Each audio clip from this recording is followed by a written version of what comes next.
এতদিন পরে স্বীকৃতি পেলে সেই স্বীকৃতিতে পশ্চিমবঙ্গ সরকার যে ভূমিকা পালন করছে সে নিয়ে আপনাদের কি বক্তব্য?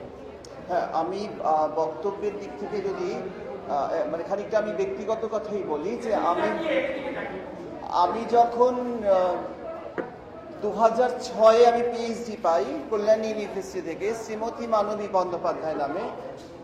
সেই সময় কিন্তু আমাকে আমার পিএইচডির যে বেনিফিট সেটা দেওয়া হয়নি, আমাকে আটকে রাখা হয়েছিল। 2006 থেকে 2011 অবধি আমার ইনক্রিমেন্ট আটকে ছিল।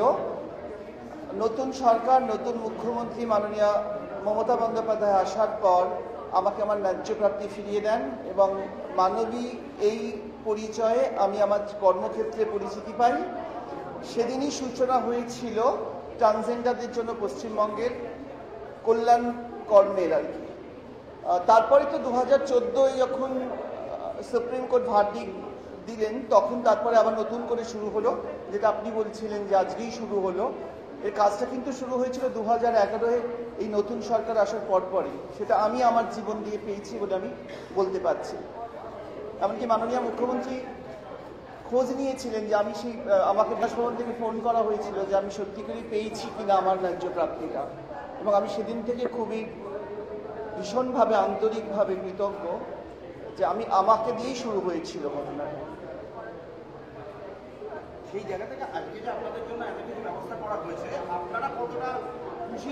এই আপনারা এই শব্দটা দিয়ে যে একটা দলবদ্ধ ব্যাপার করা হয়, যেমন মনে করুন আপনারা বলতে কিন্তু এখানে আমি একটি কলেজে পড়াই, সুতরাং আমি যে সুযোগ সুবিধা পেয়েছি আমি চাইবো আমার পরের প্রজন্মে যারা আমার মতো মানুষ তারাও সেই সুযোগ সুবিধাটা পান। এবং আমি 100% নিশ্চিত যে আমার পরের প্রজন্ম এই সরকারের থেকে সেই সমস্ত সুযোগ সুবিধা পাবেন, আরো বেশি পাবেন। হ্যাঁ, বাস আর কোনো কোয়েশ্চেন আছে কারণ? নেই।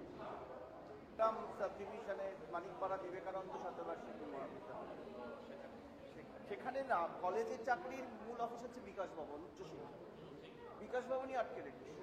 11 সালে সেটা দিদি আসার পর সেটা আমি পেয়েছি ইনক্রিমেন্টটা পাই এবং আমি অ্যাপ্লাই করি শিক্ষামন্ত্রীর কাছে এবং আমি নিজে মুখ্যমন্ত্রীর কাছেও আবেদন করেছি।